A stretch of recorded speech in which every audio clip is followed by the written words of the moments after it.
I think they should get a spring break too. I don't understand why they aren't getting a. Well, I do understand why they're not getting a spring break. They're not getting a spring break because of like COVID, and I understand it's just been really hard for a lot of people this year in school. So for those folks who aren't getting spring break, I'm sorry.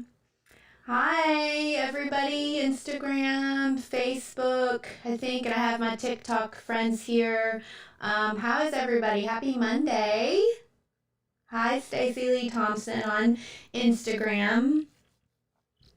The university in your city is giving reading days every Wednesday.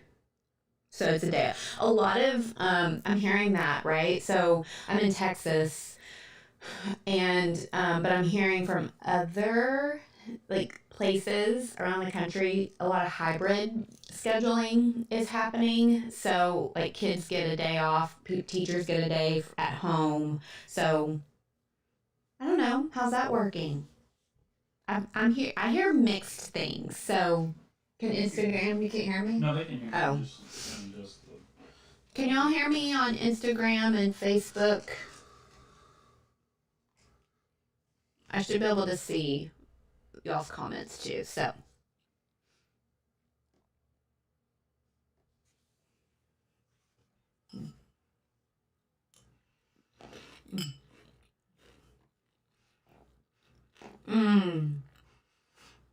So, my school district where I live, they are full-time teaching. Like in class.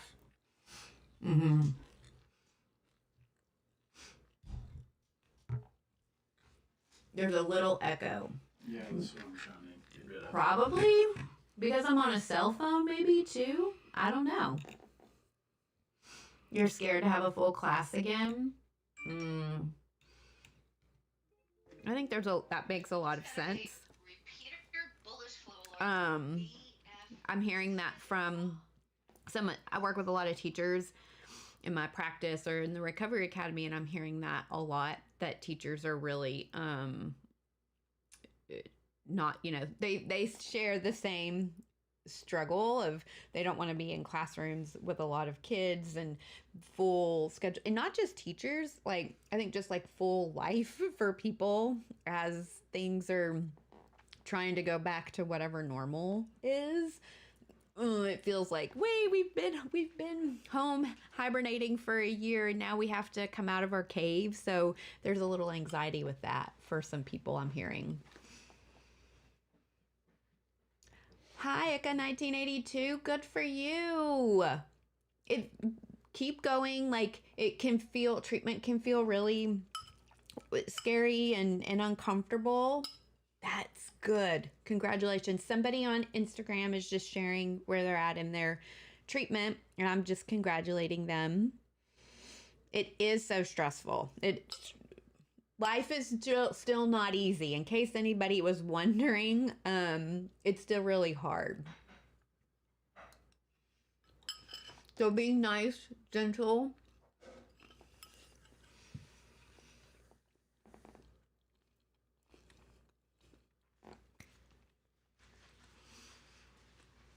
So it's a Monday. It's spring break-ish.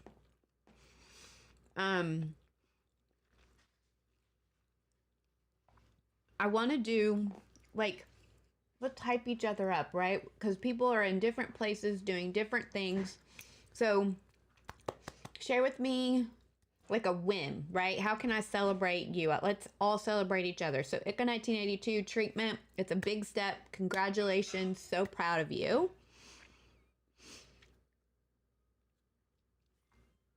I get...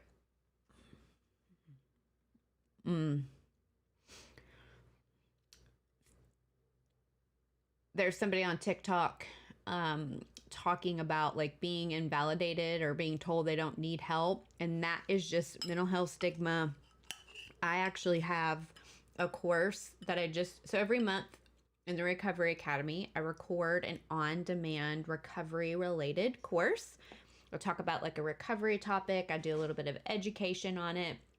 And then I give you activities, worksheets, different tools and skills to help you like deal with whatever we're talking about. So what is coming, what's now in March, is sick enough. And there's a whole audio on telling your loved one, hey, I need some help, and where they can go. There's also a course on there about like for your support, right? So how your support people, loved ones in your life, how they can respond and what they need to hear to support you. So those are courses available at the Recovery Academy. Hi, Stacey Lee Thompson. Hello.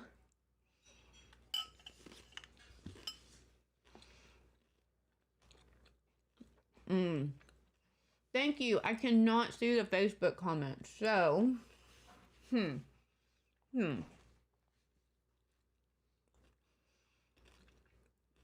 you know what they were saying?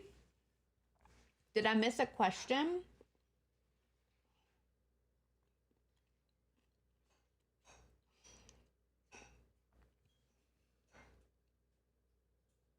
Maya Dolan on TikTok is in treatment, and that is a really brave decision. You are proud of yourself. I am proud of you. Congratulations. That is not an easy thing to be in treatment at any level of care. So I'm really, really proud of you for taking care of yourself. Congratulations. Okay. Oh, you've never been on the live. Well, welcome, right? This is fun. I love spin class. Melanie said on Instagram that the intro is like getting ready for spin class. I truly love spin class. I because of the music, like 100%, you couldn't get me to do the things that you do on a spin bike. I just love like upbeat, high intensity, really fast, really heavy, hard beat music, and just like getting in your body and just like doing whatever the instructor is asking you to do. I used to teach spin only because of the music. You've never been so pumped up to watch somebody eat? That's amazing. Great. See, we're trying to make, oh, I just hit the mic. I bet that was loud. Sorry. Making eating fun, making eating normal, maybe. Your parents don't think eating is a problem. Man, so many people don't. That's why. So in my Sick Enough course, I talk a lot about disordered eating and how it kind of like compares and contrasts with an eating disorder. And I think that's what makes it so scary, is that disordered eating is really like glamorized in our culture and is really normalized. And as a result, that means that people are using really dangerous eating disorder behaviors, but because our world normalizes it so much, they think it's not a problem, which is really, really, really scary and it's problematic. So we got to keep talking about these things. So cheers to normal, just eating.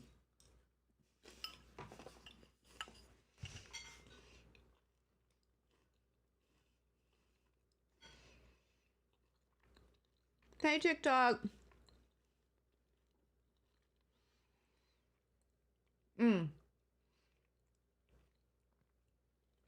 Suburban Fan Club, telling your parents about an eating disorder and symptoms. In my Sick Enough course at the Recovery Academy store, I have an audio that I've recorded, and I am telling your support what they need to hear. Very general, of course, but it's a great place to get a conversation open and started, and to give some instruction to your support so they know how to show up and respond to you in that moment. And there's also like some journaling and things you can do to help you say what you need to say and tell your support what you want to and tell them.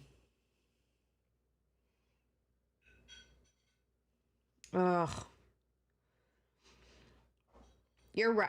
So Melanie on Instagram just talking about how like it's hard, because I think even when you've been in recovery for an eating disorder and even your support, they don't always understand the impact and significance of diet culture, and that's okay. It's your relationship with diet culture matters and is significant and is important, and you're allowed to like honor that and care that and share that story and tell that story and protect that story however you need to. But I think a lot of work in recovery is about how do we help, how are we showing up in the world and responding to people who are dieting, and kind of having that compassion and grace and empathy to know that like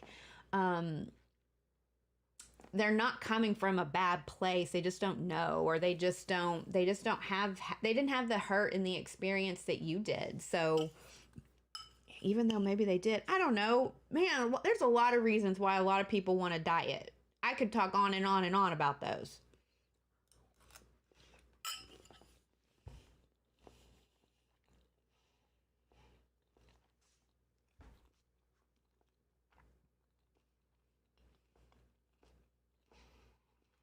I have a big bite in my mouth I'm trying to chew.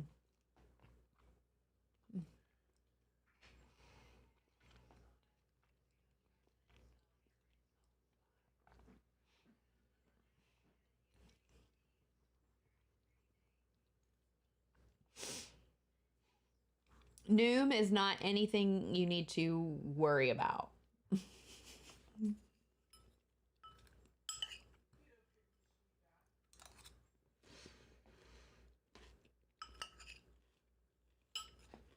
So if y'all join me often, you know that weather is like a thing for me. And we got through the crazy Texas winter, and it's now been beautiful sun. We can wear like, I don't have to wear sweaters and all the cold stuff, and it's great. Spring is starting to come, and it feels so much better, doesn't it? Feels, who, like anybody else, like loving that it's springtime?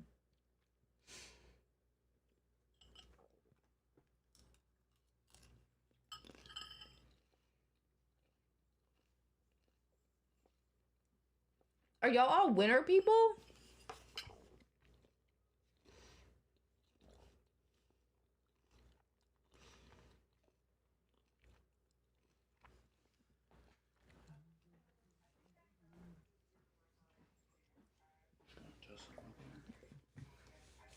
Buttercup 1566. I love spring too. So it's still really cold where you're at, Stacy? And where you're at too, Ika, it is still cold where you're at. 1982, Ika, 1982. Come on to the south. It's fun down here. The weather is nice. We don't get cold very often.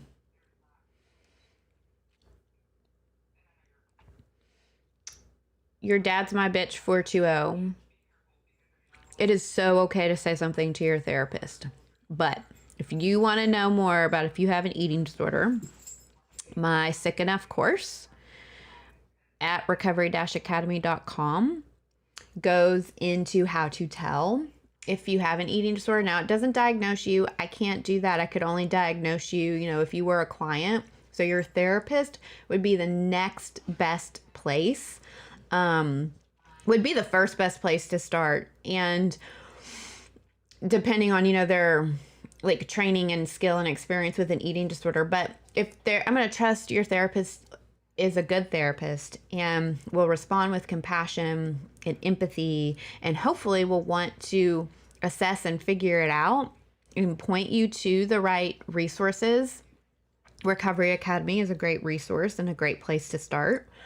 Also, if you want to know, I think it's the National Eating Disorder, NEDA, National Eating Disorder Awareness Association. Okay, right. Yeah, National Eating Disorder Association. If you go to their website, they have a screening tool.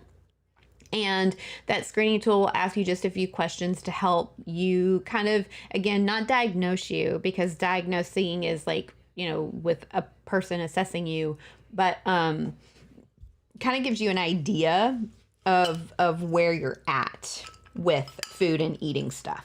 I go over all of that in my course as well.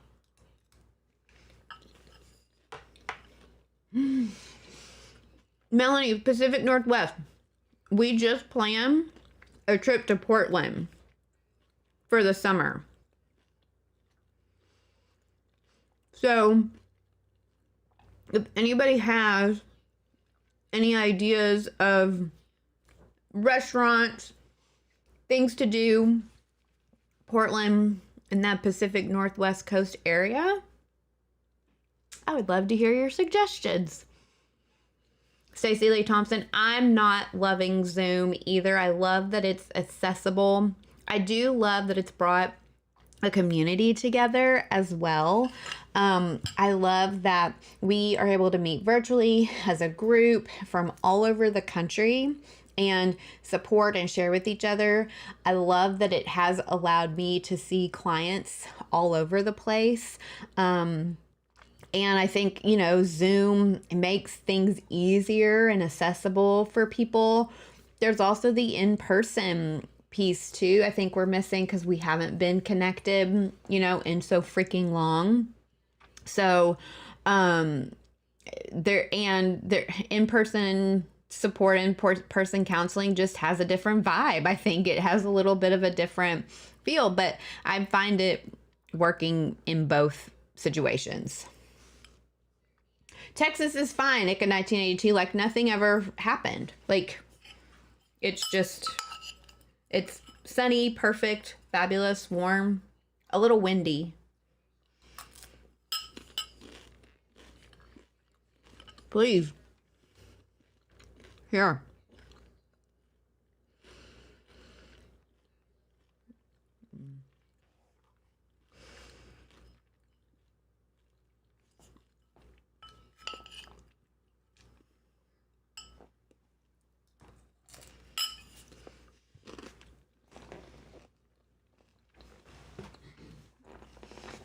Hi, Octopus Aaron. How are you? Welcome. We're just hanging out, munching on my lunch.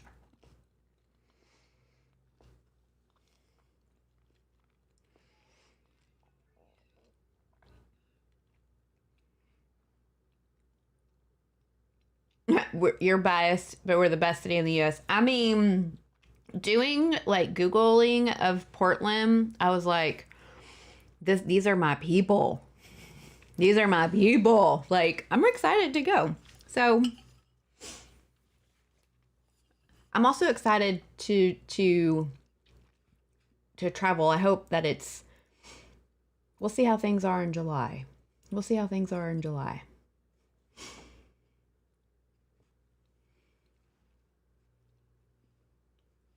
Mask in therapy? Man, I think that depends on just everybody's preference.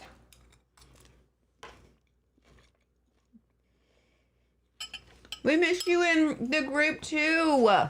Understand, but glad to see you here.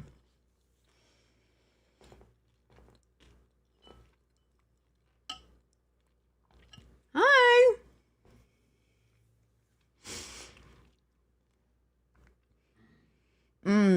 Meds and body changes.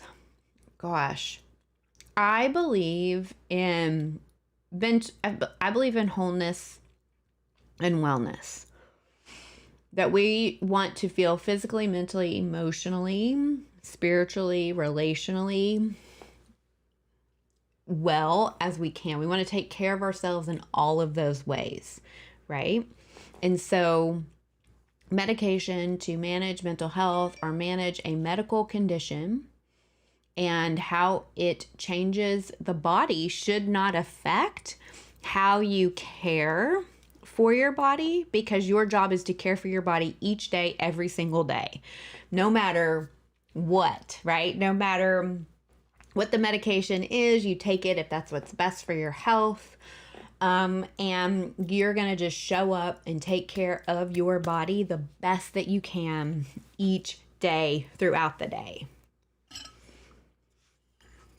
Wearing mask in group, that would be hard.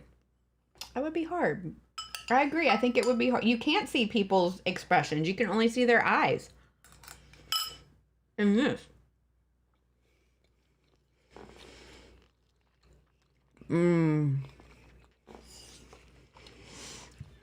Clumsy Claus, get your vaccine. Yay, congratulations.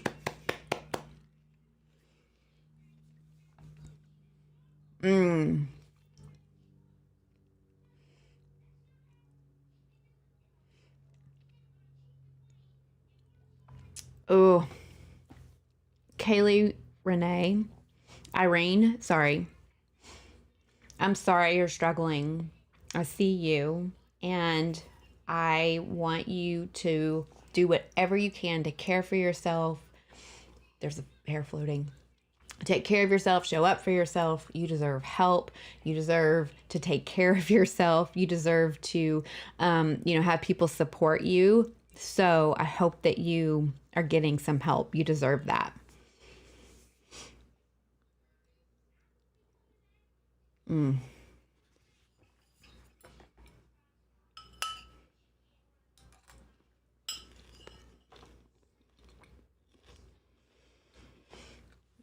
And hormones, right? And meds. Oh my gosh. That's a bit of a soapbox for me. I'm not going to get on it today. Because I just don't think we have enough information about women's hormones and all this stuff. We need to just put more money to research it so we better understand it. But we've got to balance all of those things, mental, emotional, physical, spiritual. They're all the same. Like, one isn't more important than the other. They're all equal, and they all deserve care, and they all deserve action to fill up that cup each day and each moment. So if one thing is taking those other things out of alignment and out of balance, then I think that's when you start talking to your doctors and advocating and trying to figure out, health, managing our health, all aspects of our health, y'all, is a daily thing. I hate to say that. It is showing up for yourself every single day to take care of yourself. So it's a lot of checking in and, how am I? What am I up to? What do I need? Doing that all day, every day. Hi, soccer girl, having a snack. I'm trying to finish my lunch. Y'all get me talking and I can't eat.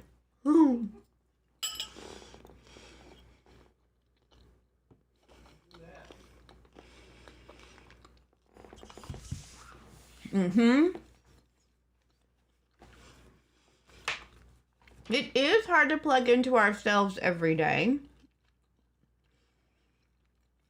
That's the problem. It shouldn't be hard. It should come natural. It should come first. It should come just is. And there's a lot of reasons why we don't. And we think that we don't, and we think that we shouldn't. So self-care, daily self-care isn't easy. I know it's not, but it also doesn't have to be so hard either.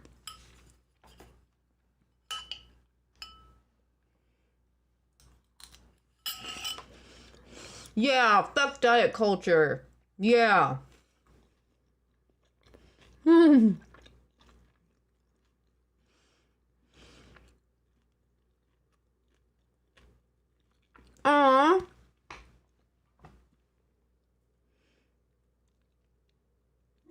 Rat-a-tat a mouse, Wonder Woman, and thought of me. That is the ultimate compliment. Thank you. I love Wonder Woman. She's my queen. Obsessed with her.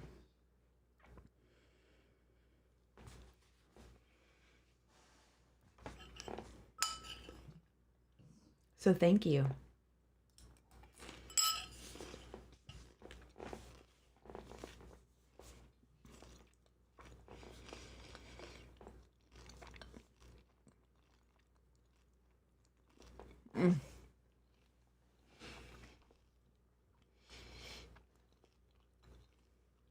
Avocado.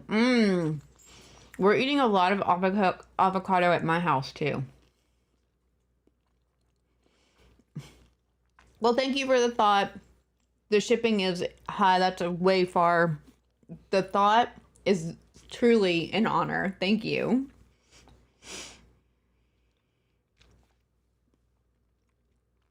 A checklist for taking care of yourself? I think that's a great idea. Listen, we're not taught this stuff in school. We're not taught this stuff at all. And how do we learn? We learn in lots of different ways.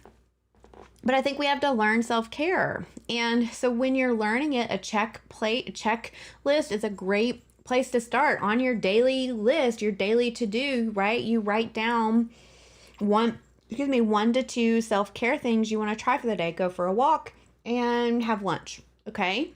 Right? Take a nap, take a shower, do some stretching, do some journaling. You just put it on your to-do list like you would check your email, run to Target for that errand. And then you just kind of like, the more it becomes a pattern or a habit or like a daily thing that you're making time for, the less hard it feels like. And you're then creating that time for you to experiment and play and try different things. Yeah, scheduling mealtime, great idea. Great idea.